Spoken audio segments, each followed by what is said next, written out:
नमस्कार। चित्तौड़ दर्शन में आज समाचार में पुनः आप सभी का स्वागत है। समाचार की शुरुआत करें उससे पहले आपकी जानकारी के लिए आज चित्तौड़ दर्शन को शुरू से लेकर अंत तक अवश्य देखें। आज बताएंगे हम आपको चित्तौड़ दर्शन में कि किस तरह जिले में अवैध रूप से पेट्रोल पंप संचालित हो रहे हैं, जहां की डीजल के नाम पर मिलावटी डीजल बेचा जा रहा है। रसद विभाग को इसकी जानकारी है, लेकिन सब कुछ कथित मिली भगत के चल रहा है।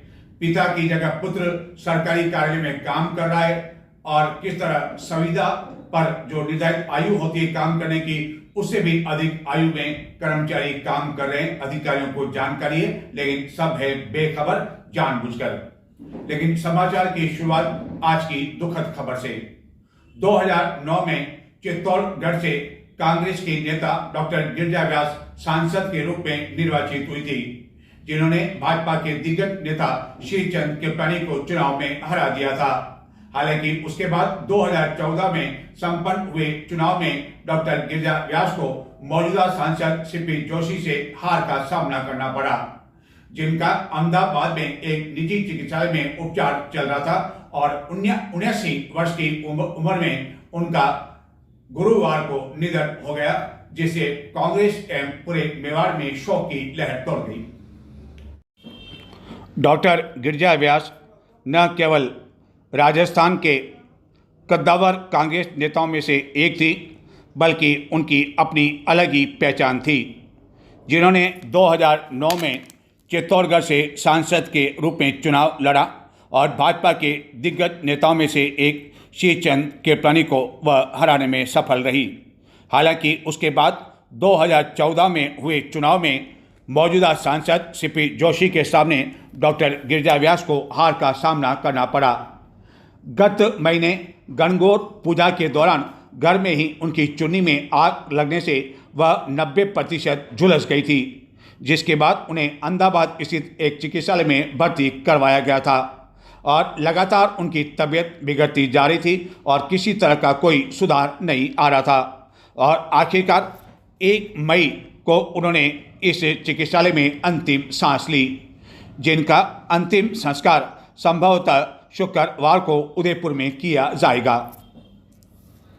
भ्रष्टाचार निरोधक ब्यूरो चित्तौड़गढ़ की टीम ने 7,000 रुपए की रिश्वत लेने के आरोप में एक कांस्टेबल को गिरफ्तार कर लिया, जो कि अपने थाना अधिकारी के नाम पर एक जने से मंथली के रूप में यह राशि मांग रहा था। ब्यूरो ने उसे रंगे हाथों गिरफ्तार कर लिया। चित्तौड़गढ़ भ्रष्टाचार निरोधक ब्यूरो की इकाई ने कार्रवाई करते हुए सलूम्बर जिले के लसाड़िया थाना क्षेत्र के एक कांस्टेबल को 7,000 रुपये की रिश्वत लेने के आरोप में गिरफ्तार कर लिया। यह रिश्वत एक शराब ठेके को सुचारू रूप से चलने देने के लिए थाना प्रभारी के नाम पर मांगी जा रही थी। परिवादी ने इसकी लिखित में शिकायत की थी, जिसके बाद कांस्टेबल किशन लाल शर्मा को रिश्वत लेते हुए रंगे हाथों गिरफ्तार कर लिया एवं कहा गया कि एसएचओ द्वारा यह राशि मांगी जा रही है। पुलिस उसे पूछताछ कर रही है। चित्तौड़गढ़ के समीप भीलवाड़ा समेत राजस्थान के कई जिलों में गुरुवार को बारिश के साथ ही तेज आंधी चलने की जानकारी है।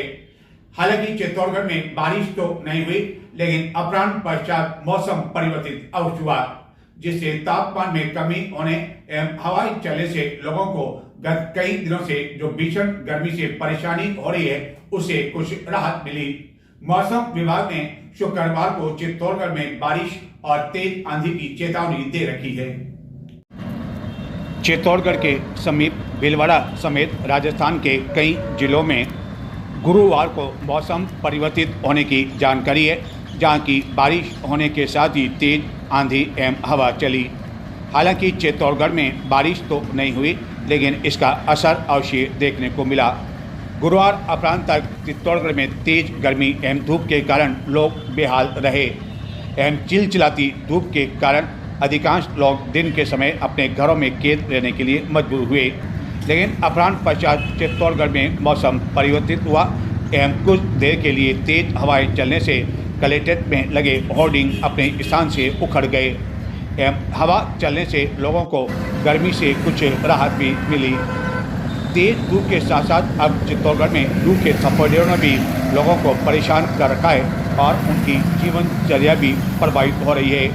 इस बीच मौसम विभाग ने चित्तौड़गढ़ में शुक्रवार को बारिश या बूंदाबांदी होने की संभावना से इनकार नहीं किया है और कुछ गर्मी से राहत मिलने की जानकारी दी है।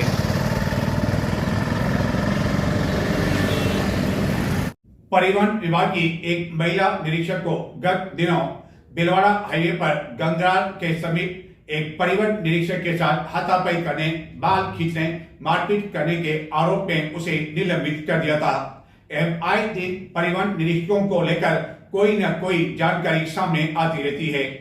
इसी तरह की एक जानकारी आई है निम्बाड़ा मार्ग पर ओचरी टोल नाका के समीप, जबकि बुधवार रात्रि को यहां से गुजर रहे एक ट्रक चालक से यहां मौजूद परिवहन निरीक्षक द्वारा 1000 रुपए बतौर रिश्वत की मांग की गई, लेकिन उसके द्वारा यह राशि नहीं दिए जाने पर उससे वाहन के सारे दस्तावेज छीन लिए गए और बाद में उसे कहा गया कि यदि ये दस्तावेज लेने हैं तो उसे गुरुवार को प्रादेशिक परिवहन कार्यालय आना होगा। जिसकी जानकारी चित्तौड़ दर्शन को मिलने पर जब टीम कार्यालय पहुंची तो आखिरकार अधिकारियों को बिना कोई राशि लिए उस ट्रक चालक को सारे कागजात लौटाने पड़े।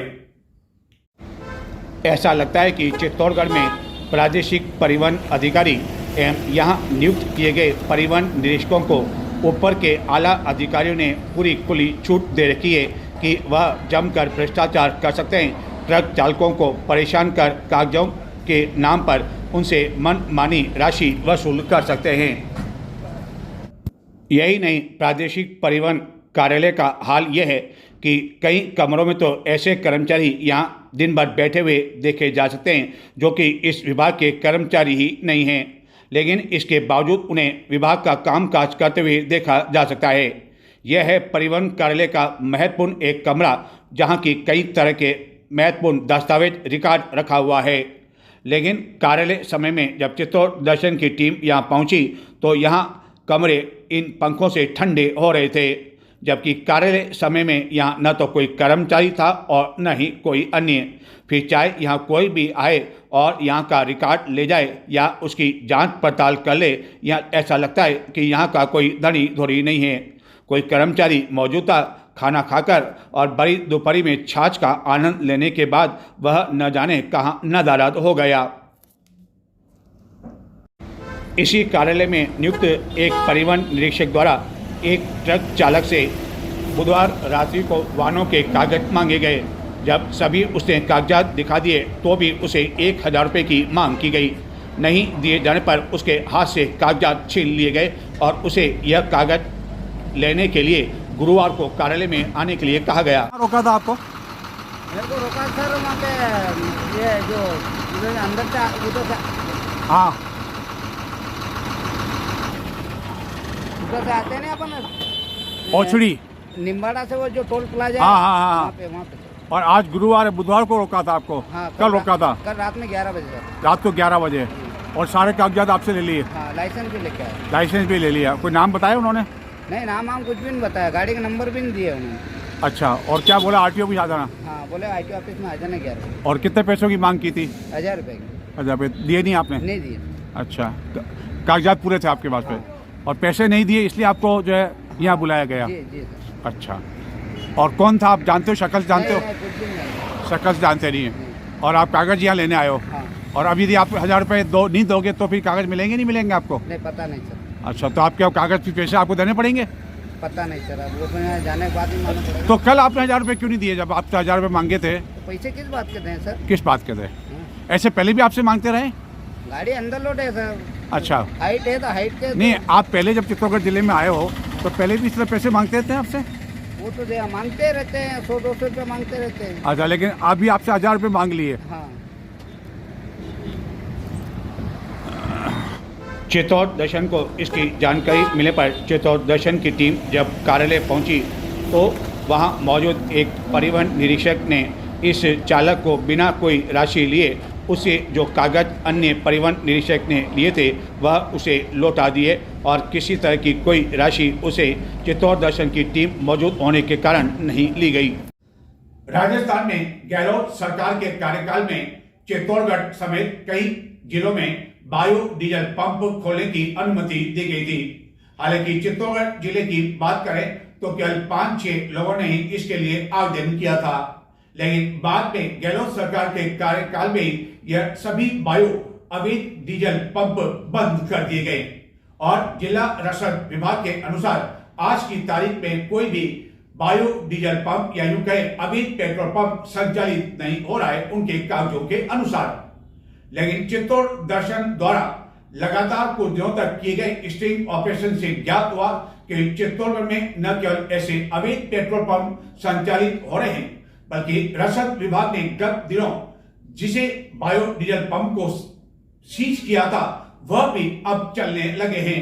और यह पंप ऐसा नहीं कि ग्रामीण क्षेत्रों में बल्कि मुख्य मार्गों पर संचालित हो रहे हैं और रसद विभाग को इसकी जानकारी है, लेकिन सब कुछ कथित मिली भगत का खेल चल रहा है और इस मिलावटी डीजल के कारण लोगों के वाहनों पर भी इसका असर पड़ रहा है। हालत केवल इस तरह अवैध पंपों तक ही सीमित नहीं है, बल्कि जिला रसद कार्यालय में और भी कई तरह की अनियमितताएं चल रही है। बताते हैं आपको कि चित्तौड़गढ़ जिले में किस तरह यह अवैध पंप संचालित हो रहे हैं। रसद विभाग को इसकी जानकारी नहीं है और चित्तौड़ दर्शन द्वारा जब जानकारी दी गई तो कहा गया कि आगामी 2-3 दिनों बाद इन पर कार्रवाई की जाएगी। और क्या हो रहा है रसद विभाग में, बताते हैं जिला रसद कार्यालय का यह पूरा खेल। गहलोत सरकार के कार्यकाल के दौरान चित्तौड़गढ़ एवं प्रदेश में कई बायो डीजल पंप खोल दिए गए थे, लेकिन बाद में गहलोत सरकार के कार्यकाल में ही ऐसे सभी बायो पंप बंद कर दिए गए। हालांकि यह बात अलग है कि चित्तौड़गढ़ जिले से केवल 5-6 लोगों ने इसके लिए पंजीकरण करवाया था, लेकिन बाद में बायो डीजल पंप के नाम पर चित्तौड़गढ़ में ऐसे कई अवैध पंप संचालित हो रहे हैं जहाँ की मिलावट डीजल बेचा जा रहा है। ऐसा भी नहीं कि इस तरह के अवैध पेट्रोल पंप ग्रामीण क्षेत्रों में या चोरी छिपे चलाए जा रहे हों, बल्कि चाहे भीलवाड़ा हाईवे हो या उदयपुर हाईवे हो या कोटा हाईवे हो, धड़ल्ले से इस तरह के पंप चल रहे हैं जिसकी जानकारी रसद विभाग, जिला प्रशासन, संबंधित पुलिस थाना को होने के बावजूद सभी की मेहरबानी होने की वजह से ऐसे लोगों द्वारा अवैध मिलावटी डीजल बेचा जा रहा है, जिससे न केवल वाहन चालक परेशान है बल्कि उन्हें धोखे में भी रखा जा रहा है। और यह कहा जा रहा है कि बाजार दर से कम में यहाँ उन्हें डीजल मिलेगा। इसी तरह का यह पंप है भीलवाड़ा मार्ग पर मेड़ी खेड़ा फाटक के समीप। और बात करते हैं यहाँ मौजूद एक कर्मचारी से। जब यहाँ हम पहुँचे तो वह बाकायदा इस पंप से हमें डीजल देने के लिए तैयार हो गया, जबकि इस पंप के बारे में रसद विभाग को भी जानकारी है कि यह अवैध रूप से यहाँ संचालित हो रहा है।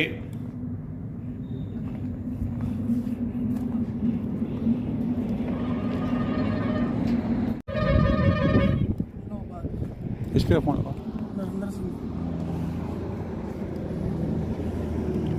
हेलो।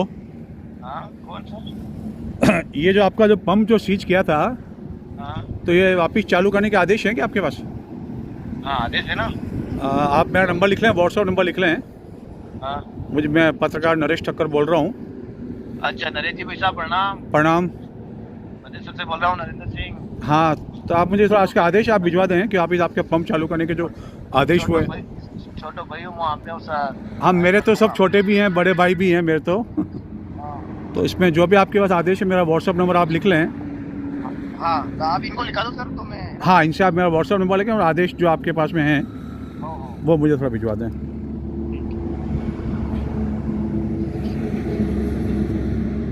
हेलो। अब ना हाँ ना, नंबर ले लो। ठीक है। 2 दिन तक हमने इंतजार किया कि कोई आदेश हमें बता दिया जाए, लेकिन किसी तरह का न तो कोई आदेश बताया गया और बाद में ज्ञात हुआ कि यह तो अवैध रूप से संचालित हो रहा है और यहाँ पर डीजल बेचा जा रहा है। सवाल ये उठा है कि आखिरकार इस पंप को डीजल जो सप्लाई कर रहा है वह किसके द्वारा किया जा रहा है और मिलावटी डीजल होने की जांच रसद विभाग द्वारा की गई या नहीं, और यदि नहीं की गई तो आखिरकार इस पंप मालिक पर मेहरबानी किसके कारण है? क्या ऊपर तक कोई पहुंच है या किसी का प्रभाव या अन्य कोई कारण है जिसके द्वारा रसद विभाग इसको लेकर मौन है? इसके बाद हमें जानकारी मिली कि चित्तौड़गढ़ उदयपुर मार्ग पर नारायणपुरा टोल नाके के समीप चित्तौड़गढ़ जिले की सीमा में इसी तरह के एक पंप को गत दिनों रसद विभाग की टीम ने सीज कर दिया था। जानकारी यह मिली कि इस पंप पर 2 नोजल लगे हुए थे। आप बायो लेकिन पंप एक चालू है नोजल क्या? को पहला ही बताएं। सीज किया गया और दूसरे और नोजल है तो को आपका यूं ही लाइसेंस दिखाया रहने है दिया गया। जानकारी यह भी है लाइसेंस कि लाए। दूसरे नोजल ये को सीज कर दिया था अंदर आपका ले जाने पंप, की अनुमति वापिस दी आपने गई। चालू कैसे कर दिया लेकिन जब यहाँ मौके पर पहुंचे तो देखा कि एक नोजल तो सीज थी, लेकिन दूसरी नोजल से बाकायदा डीजल भरा जा रहा था। और जब हमने कहा कि हमें वाहन में डीजल भरना है तो इसके लिए कर्मचारी तैयार हो गया और बाद में एक अन्य कर्मचारी वहाँ लगी एक केबिन से बाहर आया और बताया कि यहाँ पर जो भी बातचीत करनी है आप अंदर आ जाओ। और ये देखें, यह सीज कर दी गई थी और दूसरी तरफ जो दूसरी नोजल है उसे बाकायदा सीज कर रखा है डीजल और एक बेचा खोल जा रखा रहा है। है। सुनते हैं आखिरकार क्या कहा गया इसके रसद द्वारा। विभाग का आप बायो पंप चालू है क्या? पहला बताएं। और है तो आपका लाइसेंस दिखाया हमें, लाइसेंस लाए। ये सीज कर दिया था आपका पंप, वापिस आपने चालू कैसे कर दिया इसको?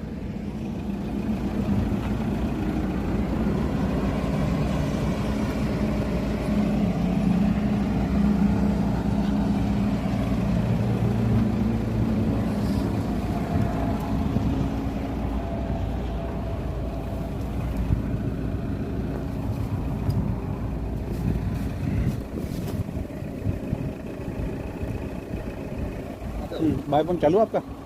नहीं दूँ एक सीज कर रखा है और एक खोल रखा। किसने ये किया? रसद विभाग ने जो कार्रवाई की थी आपके पंप पे, ठीक है ना? तो ये एक आपका पंप चल रहा है, एक नोजल चल रही है और एक खुली हुई है। हाँ, मीडिया वाले हैं।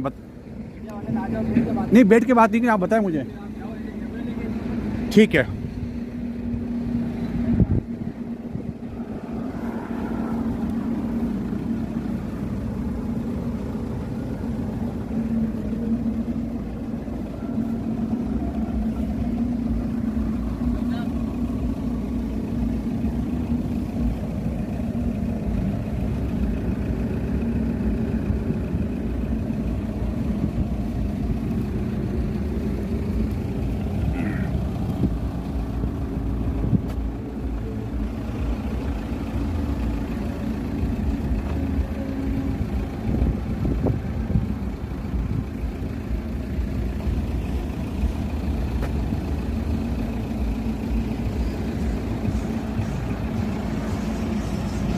चैनल है आपका? चित्तौड़ दर्शन चैनल है। चित्तौड़ दर्शन। नरेश ठक्कर नाम मेरा।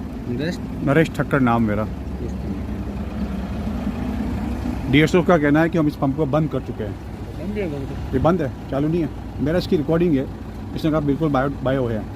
और बायो जो पंप है ना, सारे सरकार बंद कर चुकी है। सारे सरकार बंद कर चुकी है। कोई बायो पंप इस समय नहीं चल रहा है। आगे जाओ ना, कितने वो हम चले जाएंगे आगे। हम आपकी बात कर रहे हैं। आपका पंप चालू है तो कैसे चालू है आपको बताओ? आपके पास कोई परमिशन हो तो हमें दिखा दो कि हमारे पास परमिशन है इस पंप की चालू करने की। एक नोजल आपकी, एक नोजल चालू, एक नोजल बंद, ठीक है ना? तो आपके पास कोई परमिशन है तो बता दो, मंगवा लो। आप मेरा नंबर नोट करो। आप क्या रसद विभाग को या अधिकारी को इसकी जानकारी नहीं है? इसको लेकर हमने जिला रसद कार्यालय में जानकारी ली और जब हम कार्यालय पहुंचे तो हमें यहाँ भी ज्ञात हुआ कि यहाँ अन्य कई तरह की अनियमितताएं चल रही आप थी। हरीश वैष्णव हैं? पहले सुने इनका क्या उम्र क्या है हाल है और आपकी? कौन है? हमारी उम्र 67 साल। 67। आप यहाँ संविदा के ग्रुप में काम है। 65 साल से अधिक का व्यक्ति संविदा पे काम नहीं कर सकता है। फिर आप डीएसओ साहब को बात नहीं, डीएस आप काम कर रहे हैं, आपके नाम पर जो है लॉगिन दूसरे की चल रही है। सरकार से आप पैसा उठा रहे हैं, नियमों को ताक में रख रहे हैं। आप साहब को बात करें। तो साहब को कुछ देते हो क्या आप? हैं? जो पैसा आपको मिलता है संविदा का, नहीं, क्यों दूंगा साहब को? क्यों दूंगा? तो आपको भी मालूम है नियम कि 65 साल से अधिक के काम आप नहीं कर सकते हो। जब आपकी उम्र 65 साल से अधिक हुई तो दूसरे के नाम पे जो है आपने वो डाल रखी है सारी, और मैप सारा जो आप डालते हैं सारा उसी के नाम से चल रहा है। नहीं, मैं नहीं करता हूँ, ये डीएसओ साहब से। यानी गलती उनकी, आपकी नहीं है। डीएसओ साहब से बात हाँ, तो डीएसओ सब नियमानुसार किसी भी सरकारी कार्यालय में किसी भी व्यक्ति को 65 वर्ष से अधिक आयु है तो उसे संविदा पर भी रखा नहीं जा सकता है।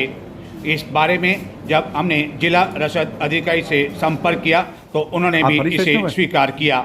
यही नहीं, यह वही कार्यालय है जहाँ की स्थायी रूप से एक चतुर्थ श्रेणी कर्मचारी है, लेकिन महीने में 8-10 दिन उसके स्थान पर उसका पुत्र यहाँ नौकरी करने के लिए आता है और इस बात को भी जिला रसद अधिकारी ने स्वीकार किया। यही नहीं, चित्तौड़ दर्शन ने जब ऐसे अवैध पंप के बारे में जानकारी दी तो उन्होंने भी काफ़ी देर बाद इसे स्वीकार किया और बाद में कार्रवाई करने की बात कही। सुनते हैं आखिरकार जिला रसद अधिकारी ने क्या। सर, 2-3 जानकारी आपके विभाग से संबंधित और प्राप्त हुई है। जो संविदा पर जो कर्मचारी रखे जाते हैं यहाँ पर कितनी उम्र में रखे जा सकते हैं? संविदा कर्मचारी जो होते हैं वो 65 साल तक की रखे। 65 साल से। एक कर्मचारी आपके यहाँ काम कर रहा है, हरीश बेरवा, वैष्णव, सॉरी, हरीश वैष्णव। और जानकारी की जब उसकी उम्र 65 से पार हो गई तो उसकी जो SSO ID मैपिंग जो भी आपको लोडिंग करनी पड़ती है, क्योंकि आजकल सारा ऑनलाइन है, अन्य के नाम पर जो है वो लोडिंग कर रखी है, मैप सारी कर रखी है और अन्य के नाम पे चलाई जा रही है। नहीं, ऐसा नहीं है। हमने किसी की SSO ID हमारे जो रेगुलर कर्मचारी होती है उनकी होती है। तो वो तो 70 साल का हो चुका है। दिखवाते हैं ऐसा कोई मतलब नहीं, वो तो 67 का हो चुका है सर। दिखवाते हैं उसकी उम्र देख करके ऐसा है तो हटा देंगे। एक चतुर्थ श्रेणी कर्मचारी आपके यहाँ बंशी लाल है, परसों उसका लड़का यहाँ आ गया नौकरी देने और उसका रिकॉर्ड भी मेरे पास में बकायदा रिकॉर्डिंग है उसकी। उसका लड़का आ गया और वो घर बैठा हुआ था। उसके कोई विशेष काम से तबीयत खराब हो गई थी इसलिए वो घर पे था, बच्चे को भेज दिया था। वो केवल व्यवस्था देखने के लिए है, बाकी नहीं, वो तो परमानेंट कर्मचारी संविदा कर्मचारी होता तो परमानेंट। क्या ऐसे कोई अपने लड़के को भेज देता चल जाता है क्या? नहीं, वो कोई चपरासी हमारे पास एक ही है। हाँ, इसलिए व्यवस्था के लिए उसने भेजा था कि भाई हमारा कोई प्रॉब्लम नहीं आ जाए इसलिए। क्या पहली बार ऐसा हुआ? हाँ, वो ऐसी नहीं आता। मैं आपको दिखा सकता हूँ सर, मैं अभी दिखाता हूँ आपको, मैं रिकॉर्डिंग में। पिछली बार वो एक बार नहीं आया, 6-7 बार आया। वो एक्चुअल में अवकाश में ही रहता है, वो लीव पे रहता है। हाँ, लीव दे करके ही जाता है। तो लीव देख के जाता है तो उसका लड़का कैसे काम कर नहीं, रहा है? आज जैसे नहीं आया तो उसके हमने ऊपर से बुलाया, निगम से बुलवाया, बुलवा लेता है। वो नहीं आता तो कभी कभी वो ठीक होता तो बुला लेते हैं हम, बाकी तो वही खुद ही आता है, छुट्टी पे जाता है। नहीं होता तो हम फिर निगम से बुलवा लेते जो है वो। एक इम्पोर्टेंट सबसे बड़ी बात जो यहाँ चल रही है सर, क्या बायो पंप अभी चित्तौड़ जिले में कुछ चल रहा है कागजों में? आपकी विभाग रिकॉर्ड के अनुसार कोई है? हमारे बायो डीजल संबंधी जितने भी है पंजीकरण वो पंचायती राज विभाग द्वारा होते हैं। उसके अंदर तहसीलदार, SDM और ग्राम पंचायतों का विकास अधिकारी सबको पावर होते हैं। जो जो हमारे संज्ञान में आते हैं हम भी कार्रवाई कर सकते हैं। उसमें बहुत सारी कार्रवाई होती है, लेकिन उसका जो पंजीकरण का जो कार्य है वो हमसे ना लाइसेंस होता, वो पंजीकरण का कार्य पंचायती राज विभाग से होता है। नहीं, लेकिन पहले जो गहलोत सरकार ने जो खोले थे तो उस टाइम तो सारे बायो पंप बंद कर दिए राजस्थान में। हाँ, नहीं, वो नहीं, पंजीकरण होते हैं। जो पंजीकरण पंचायती राज करते हैं वो खुलते हैं, जो पंजीकरण नहीं करते हैं वो बंद हो जाते हैं। ये पंजीकरण पंचायती राज विभाग करता है, अपने विभाग से कोई पंजीकरण नहीं होता इसका। लेकिन कार्रवाई का अधिकार तो आपको है ना? नहीं, सबको है। सबको है ना? इसके अंदर SDM भी कर सकता है, तहसीलदार भी कर सकता है, ग्राम विकास अधिकारी भी करते हैं और हम भी कर सकते हैं। नहीं तो क्या बायो डीजल पंप चल रहे हैं या नहीं अभी? नहीं, जितने भी हैं हमने कार्रवाई करके उनको बंद करवाया है। बंद करवाया सर? नारायणपुरा टोल नाके के सामने पास में आपने एक कार्रवाई की थी जिसमें एक नोजल को आपने सीज कर दिया। हाँ, हमने की है बहुत सारी जगह पे। वहां एक कार्रवाई ये की गई, एक नोजल को तो आपने सीज कर दिया, एक नोजल कर्मचारी बाहर लेके चला गया। मैं अभी आपको सारा रिकॉर्डिंग दिखाता हूँ। उसका पंप बकायदा चल रहा था नारायणपुरा टोल नाके के समीप। कहाँ पे? मैं दिखाता हूँ आपको। अच्छा, तो एक नोजल तो सीज पड़ी हुई है और दूसरे नोजल से वो आराम से डीजल भर रहा है। तो ये कौन सी चीज की कार्रवाई हाँ, है? तो नहीं है तो हम जाकर के फिर देख लेंगे, वहाँ पर कर देंगे कार्रवाई। अगर ऐसा कोई हमारे संज्ञान में आता तो हम तुरंत कार्रवाई करते हैं। मेडीखेड़ा फाटक के पास में भी एक जो है वहाँ भी जो अवैध रूप से चल रहा, धड़ल्ले से चल रहा है। बिल्कुल, वहाँ अगर होगा- नरेंद्र सिंह भदेसर का निवासी है और वो जब मैंने उसे पूछा कि आपका लाइसेंस देखा कोई आपका हो तो वो मना कर दिया उसने। ठीक है, अगर मान लो आपने संज्ञान में लाया ऐसे है तो हम जा करके पुलिस वाले से उनके मिल करके पूरी कार्रवाई करवा देंगे। प्रावधान तो ये भी कि FIR भी कार्रवाई होनी चाहिए, क्योंकि उन्होंने जो आपने सीज कर दिया उसके बावजूद वो चला रहे हैं। हाँ, तो अगर मान लो ऐसा है तो हम पूरी उसकी टीम बनवा करके जांच करवा के सील करवा कर देंगे वापस। क्या माना जाए सर, कितने दिन में कार्रवाई हो जाएगी? 2-3 दिन में करवा देंगे, पूरी टीम बना करके भेजेंगे, सब पुलिस सबकी उसकी। तो यह स्थिति है चित्तौड़गढ़ जिले में इस तरह के अवैध पेट्रोल पंप को लेकर, जिसे पहले बायो डीजल पंप भी कहा जाता था। अब कहा गया है कि चित्तौड़ दर्शन द्वारा ध्यान आकर्षित किया गया है तो 2-3 दिन में कार्रवाई की जाएगी।